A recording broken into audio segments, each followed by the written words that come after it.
Huddle up, Steelers Nation. It's Tank, my quarterback, Mike McMahon. He's missing in action, JT. Okay. Do you ever play football?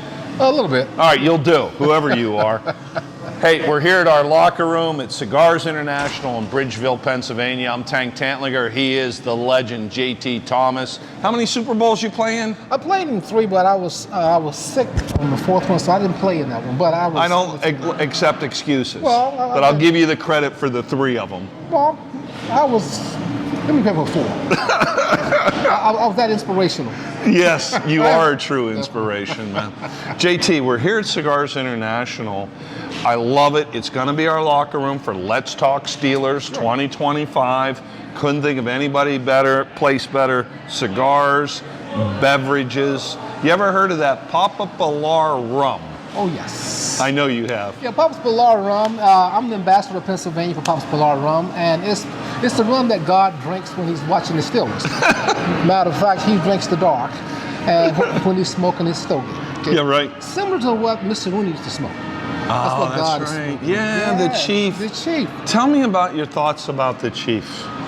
Because I loved the play that Gene did. Mm-hmm. I'm sure you saw it. Who doesn't love Art Rooney, man? Well, when I was after our first Super Bowl, the Chief thought I was Catholic. I went to a Catholic school and I showed up in the Catholic diocese. After our first Super Bowl back in Georgia. Yeah, I would think you were Catholic too. So he said, "That's JT. So I need someone to go around to the Catholic diocese on Tuesday and speak while he give out money. Him and Commissioner Forrester." So for 2 years, I picked up the state and we ride around. He's smoking this cigar in my Lincoln Town car, smoking it all up. I can't tell him to put it out. Your car. Yeah, my car. And I'm hearing stories about life that I probably can't repeat, but nevertheless, it was just a great experience. And I got to know him. He thought I was Catholic. I'm Baptist by religion, but he thought I was Catholic. Who cares? But one story was this. My first year, he called me TJ. So I'm not going to question him, call me TJ. My second year, I'm a little comfortable. I said, Mr. Rooney, I say, you've been calling me TJ for over a year. And I say, my name is JT. He pulled the cigar out, paused. So I'm driving, He said, well, I know your name. Okay. He said, I have a friend for about 30 years. His name is TJ. I said, okay. He said, I didn't feel like switching the initials. I didn't feel like it. I said, okay. He said, well, by the way, on your game check, how's your name? I said, JT. He said, well, you don't have any problem then, do you? I said, no, sir. No, sir. I love that. Well, he never called me TJ. I said, no. I love that. That's that Irish wit. Oh, yeah. Great guy, great leader. He is the heart and soul of the Steelers, even today. Yeah, legacy, there's 2 games that, for me, golf is a lineage, right from St. Andrews, Scotland to today at Oakmont, sure, or whatever it may be. We can trace that lineage.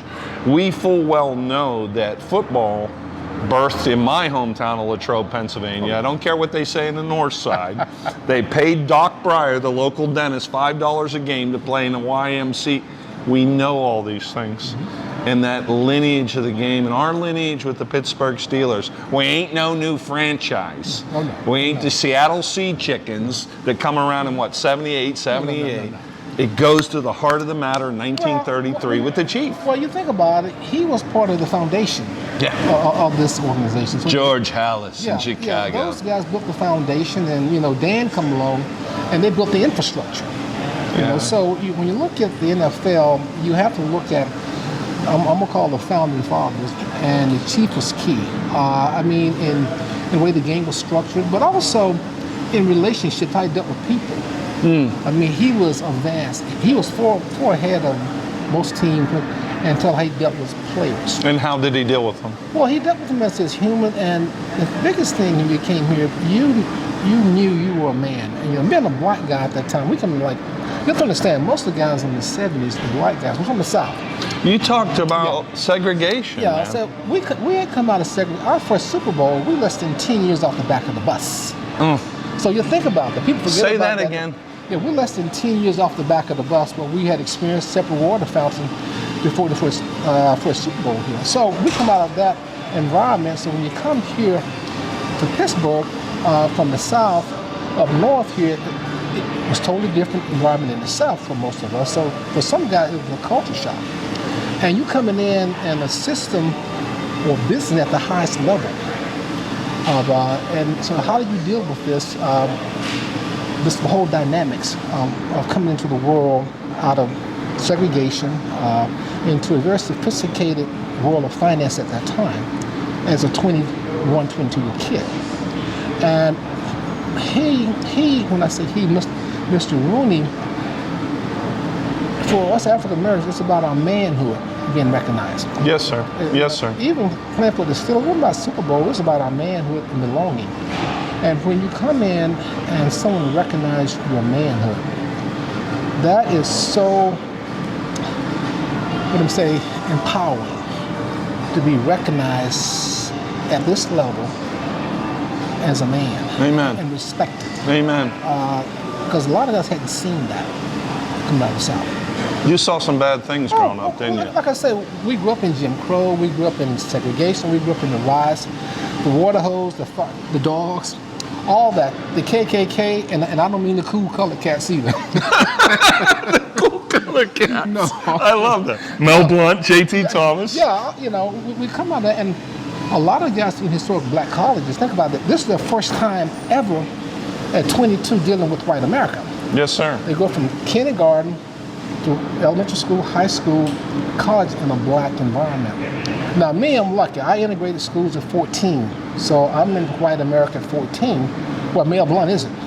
The first time Mel Blunt get into white America, 22. Slidell, Louisiana. Yeah, but he had a lot of guys, the Glenn Edwards, the Sam Davis of the world, all those guys, John Stallworth, they had not been introduced to white America. So me, I went through college at Florida State. I was the first African-American football player at Florida State. I didn't know that. Yeah. Yeah. I'm the first African-American football player to play there and graduate.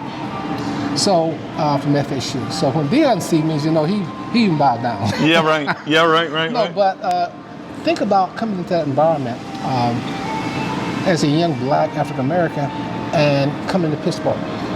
Pittsburgh was a very diverse community, but it was new, and to be welcomed in an organization where your manhood was recognized. And people don't know that was a factor that undergirded that team. And the fact that Chuck Knowles even more so brought us together and saw us as a team, but had a way to communicate with one voice to all of us, which was his greatest talent, is to communicate. It was amazing. Chuck Knowles could actually be talking to 60 guys and only talking to you. That's how good he was. Yeah, sure, right? Yeah. But that a great communicator. Great communicator, but the Rooney family and the way they embraced humanity was so unique, and we never talk about that. We had great talents, but so did Houston, so did Buffalo had great talent. Everyone in our division had great talent. But it was that humanity thing that was undergirding that people missed or not cognizant of, really. Well, you always hear through the years that anybody that's passed through the organization says it's the best organization, it's a great organization. That arcs to the philosophy that Mr. Rooney preached. During the 2008 season, I made it a point from Latrobe all the way to the Super Bowl. Had no idea it was going to end in the Super Bowl. And went to Dan, went to Dick LeBeau, and others in the organization. And I said, I have to ask you one question. Why do the Steelers continually be a winning franchise? Why do they continue to be a great organization? And it was amazing, JT, and I'm curious what you will respond to this. To a letter of a person at different times throughout the season, every single person responded, surround yourself with good people and good things happen. Definitely. It must have been the mantra throughout the organization. And you know, but they only drafted certain personalities. Chuck Knowles drafted certain kind of people. We've gotten away from that a little bit, and I don't want to go down that vein. No, it was about character more so than anything else. Yes, sir. Because character overrides talent sometimes. There are some guys wasn't as talented, but their character gave them a heart that will overcome any mountain. Let me talk about my friend Rocky Bleier. You took the words out of my mouth. I'm right? talking about Rock. Yeah, Rock is kind of guy that you say, well, what made Rock wasn't the fastest guy, wasn't the biggest guy. We had defensive backs 6'2", 235, running 4.40s. Oh, that hurts when that hits you. Now, why is Rock in the game? Why is Rock in the game? Wait, we got this guy 230, 220, 4.4. I mean, cut on a dime and Rock in the game. Well, it's about the heart. Character. Rock is hard and determination. But I found out about Rock, he was a technician. I was talking to him not too long ago. He was telling me about Rock knew what hands should go down on the ground. I hadn't thought about this, to negate taking an extra step. Yep. And he was telling me about this, and well, some guys tell a lot of them take those stutter steps. Well, Rock said, I ain't got that. So he was so proficient with what hand, what foot in front, and I never thought about where Franco may take a stutter step, 2 stutter steps to get there. Well, Rock said, I can't do that. That's right. So if I switch hands, I don't take any step, I just go. And so he had come down to a point where he studied the game and had so much heart and character. But you have to think about Rocky, experience in the war of Vietnam. Got his foot blown off. Yeah, so man. this guy don't supposed to walk. Man got his foot blown off and come back from it. Yeah, That's character. Yeah, it's not supposed to walk. They can make running. And Yeah. so when you see the Rock, man, when they say Rock, he was a Rock. Legend. Yeah, because I got to tell you a secret. So Rocky and I work out at the same gym a couple years ago. Mm-hmm. He'd come in the morning. Hey, Rocky, everybody leave him alone. By the time he was done, he was soaking wet. Yep, yeah. He put everything into the workout. Yeah. He wasn't there to impress anybody. Yeah. There was hardly anybody in the gym at 5 in the morning. Mm-hmm. That's Rocky Black. Well, see, it's like working out. Like Chuck Norris used to say, he'd say, if you're not sweating, That's right. and if your ass isn't moving, That's right. you're not working out. That's right. That's right. Don't get me started. I see these people with this, they got a fan on. The fan on. You ain't working out. And they say, well, no. Yeah. Chuck say, if your ass ain't moving, you ain't sweating, man. that's not a workout. You exercising. Yeah, maybe. Maybe.